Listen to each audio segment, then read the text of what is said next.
my switch on so I can do the thing I need to do and save and quit. Okay. You go back in.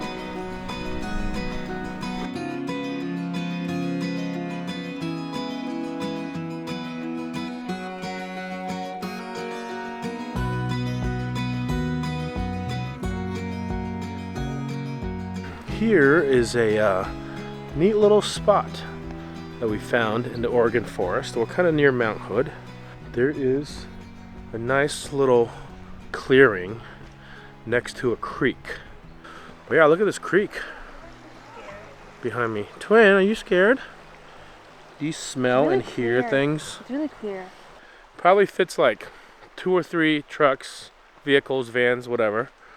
And you kind of have to get by these trees, but there's a totally big enough gap right here. So we're trying to decide if we're gonna sleep here tonight. Just listening to the babbling creek, sitting outside. But a couple things. Bad solar, which it's okay for one night because we should be charged from today's drive. We won't have Starlink, which isn't a big deal. This is pretty densely forested, so wouldn't be ideal for the cats to run loose. And maybe they'll like it, but surely there's predators out here. Coyotes, I don't know. Not sure how prominent they are here. Yeah, we gotta decide. The other thing is we're supposed to be meeting some friends who are out on a little trip from Kansas. We used to travel with them quite a bit, and they are in a 25-foot Airstream trailer, so they certainly will not want to be coming over here.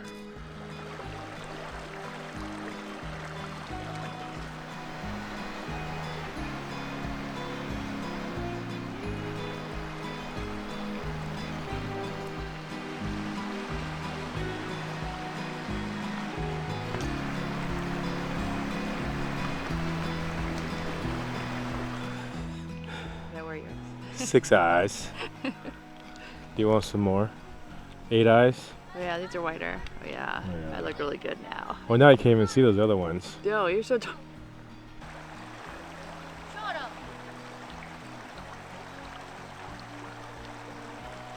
Don't fall in the water. Really clear water, huh? Can you see fish? No, I didn't see any yet. Marlene made the executive decision. We're going to Camp Creek Campground, which is only like maybe 25 miles away, so if we want to come back, we can still do that. Which is, if you guys don't know Camp Creek, it is I believe it's a national forest campground near the town of Rhododendron, Oregon. We stayed there a couple times before. It's kind of got the same vibe as this, except it's a paid one and this one's free. But hanging out with friends, that's always worth a couple bucks.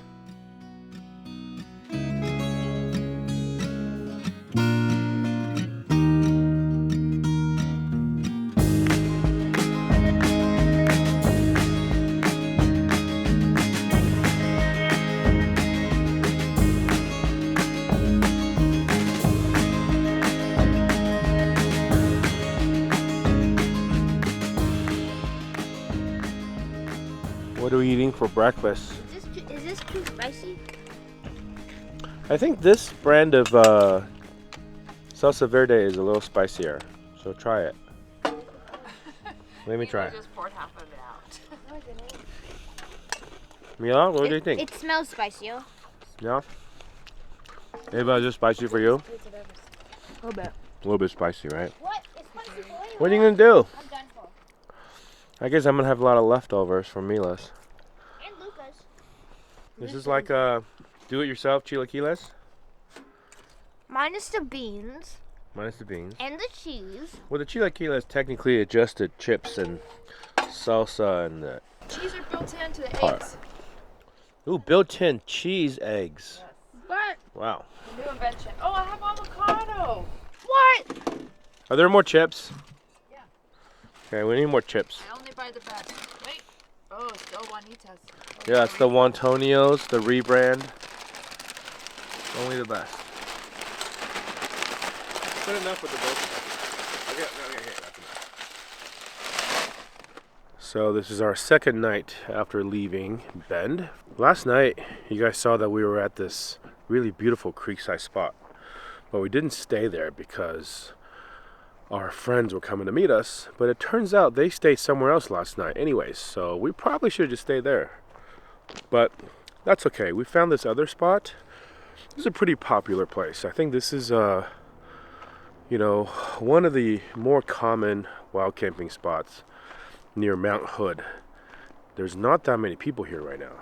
There's 2 vans over here, a converted ambulance over here, and some people tent camping over here. And there's like this wide open space in the middle, right next to Trillium Lake. We stayed here last night because our friends are in a 25-foot trailer that if they wanted to stay here, they could just pull up anywhere. But, you know, they're on a limited time, so they want to find kind of nicer, more scenic places, even though in the Mount Hood area, there's no shortage of beautiful places. So as a matter of fact, this is probably considered like low end of the totem pole when it comes to how beautiful of a spot is. But it's pretty nice. It's free. There's no facilities whatsoever.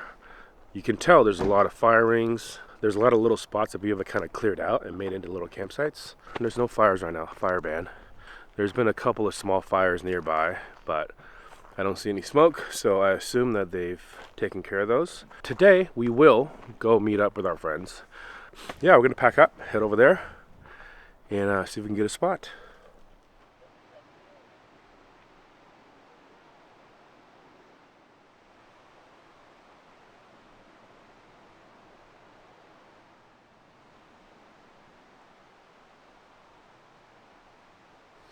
So this is Camp Creek Campground in the National Forest outside of Mount Hood. You're sort of over the peak on the way down towards Portland. These are our friends, Josh, Jessa, and Jack. We traveled with them for several seasons back in starting 2012. We have been on the road for about 4 years, and we met up in Colorado. We were both Airstreamers, and there was this Airstream rally that we were both attending. So we met them there for the first time. So 11 years ago, Jack was like 4. And they got along with the girls really well. Luca was a tiny baby, literally like 4 or 5 months old. And we traveled with them every summer for probably 3 years until 2014. And then they stopped traveling. 2015, we went to Alaska. 2016, we started our traveling internationally. So we've only seen them very seldomly. We saw them on the way out to the East Coast in 2018. They had settled back in Kansas, in Humboldt, Kansas, Josh's hometown. We were on our way east to ship the van from Baltimore. So we spent some time with them, and we've really not seen them since. So it's been a good 5 years since we saw them. And of course, the kids are all a lot bigger, and they're out here on just on a little trip. We were able to organize our travels this summer. We happen to be back here this summer. They happen to be out west for a little family vacation. So they're one of the few people that we can talk to that gets what it was like around when we first started traveling. The landscape has definitely changed. We've switched different rigs. We used to be in a rig very much like theirs, and we've gone smaller, we've gone farther. So our lives on the road now is different than what it used to be like, but it's still really nice to talk to them and hang out with them about it.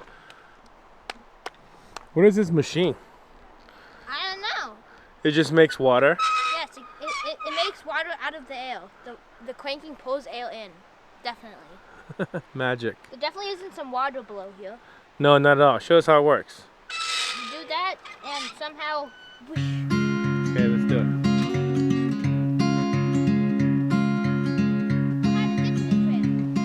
What do you want to do? Get to the trail. You want to go for a hike? No, like get to the trail and stand it. You want to go across? I've gone across before. You saw me. Yeah? Yeah. What do you want to do once you get over there? Wave, then go back. Okay, if you think it's safe, I'll watch you.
you spelling?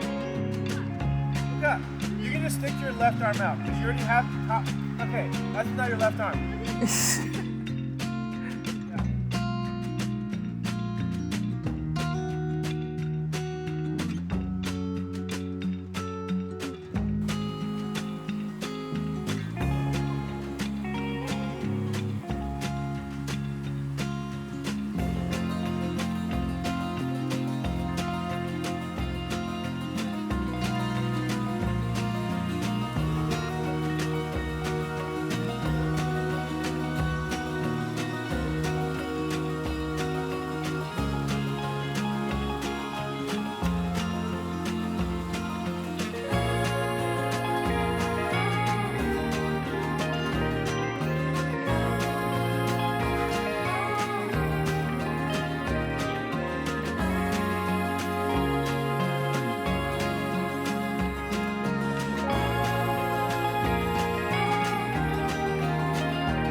Where are you going?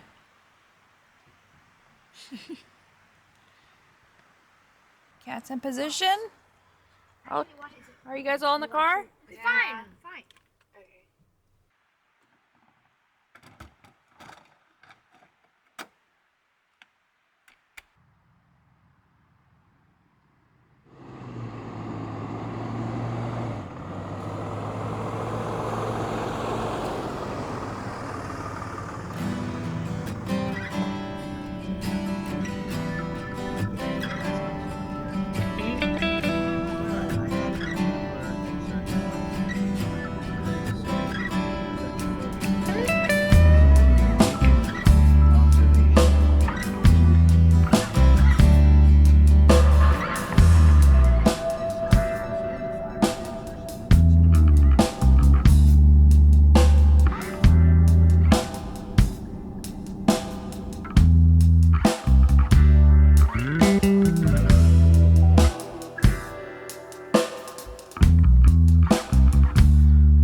Meow.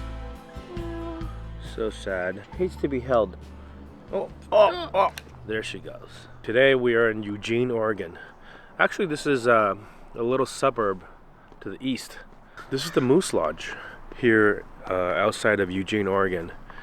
And we're here just in the back parking lot. We are camping here, and they have electric hookups. They have a water spigot over there by the building. You have to be members to stay here.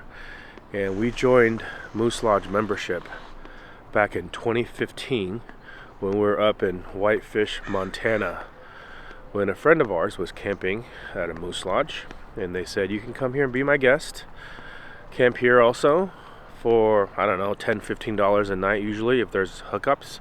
If not, it's usually free just to park in the parking lot. And we've been members ever since. You know, we don't really attend any of the meetings. Actually, we never attend any of the meetings. We never go to any of the functions. We basically just use it as a camping resource. And the people are always really nice at these places that we go to. You know, these days with a lot of Walmarts, a lot of places not allowing overnight parking anymore, this has been a really valuable resource for us. We had other options like truck stops and what have you, but this always seems to be like our fallback. Also Elks Lodges too, for that matter. Same thing for us.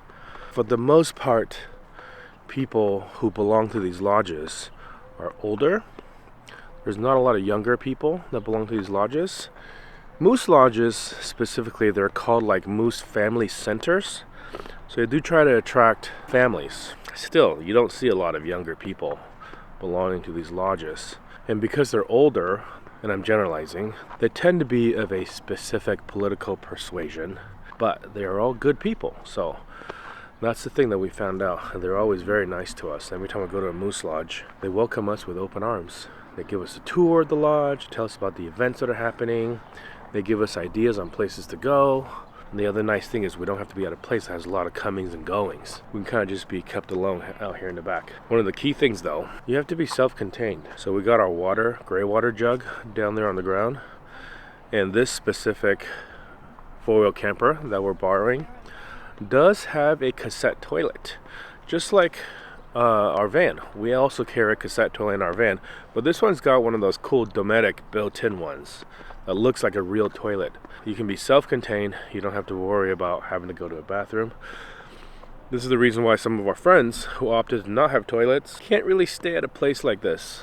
There's no place for them to go. Yeah, there's only one other person staying here, which is this guy here in the corner. And look at his rig. He's got a tractor in the front, which looks like has a little platform for a car directly behind the sleeper cab, and then pulls his giant fifth wheel, and he drives that F-150, so it looks like he just lives here. He's got all that stuff. We're heading south. Our plan for the next few days is to go to the coast, make our way across the border back into California in a couple days, and try to explore a couple spots on the Lost Coast that we didn't get to see last year.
What are you scared of? 4 shots in 1 doctor's appointment. Why? Because it's 4 shots. Why do you have to get 4 shots? Because they said as like stuff. Oh, when you're 11, that's when you have to worry about getting a million shots, like 3. Like 3. Yeah. But it turns out to be 4? I don't know. A million? 3 or 4? Well, they said tetanus shots as well. But yeah, you're gonna need some shots. Well, this spot is called DeMartin Rest Area. About 11-12 miles south of Crescent City, right on the coast. This is a spot that we stayed at last year with our friend Dave before we went separate ways. He had to go back down to the Bay Area for work, and we kept going north. And it's almost exactly I think a year ago we did this. It was last July for sure. But today we came back from Oregon down into California, and our goal for the next few days is to explore the parts of the Lost Coast that we didn't get to see last year. We got a couple of weeks before we want to be sort of in the Bay Area, well, maybe a week, and then we have another week or 2 that we want to use to kind of explore another part of California before we get back down to Southern California. So yeah, we're going to try to use these next few days wisely to go see some places on the Lost Coast. And this will be, the next couple of videos will be a short series of us taking you guys to go see some places. If you guys don't know what the Lost Coast is a little stretch between Leggett, California. The south end of the Lost Coast is at Leggett, and the north end of the Lost Coast is sort of like Eureka area. This is the part of the California coast where the 101 and Pacific Coast Highway deviates from the coast. So it goes inland through the redwoods. It's called the Lost Coast because most people don't go to it. So we're gonna go check it out. We've been in California all of our lives basically, and we have never been to this part of the Lost Coast. Last year we saw a little bit at Usol Beach. That's on the southern end. And this time we're gonna go see a little bit more. So hope you guys enjoy these next couple of videos as we take you guys go see the rest of the Lost Coast.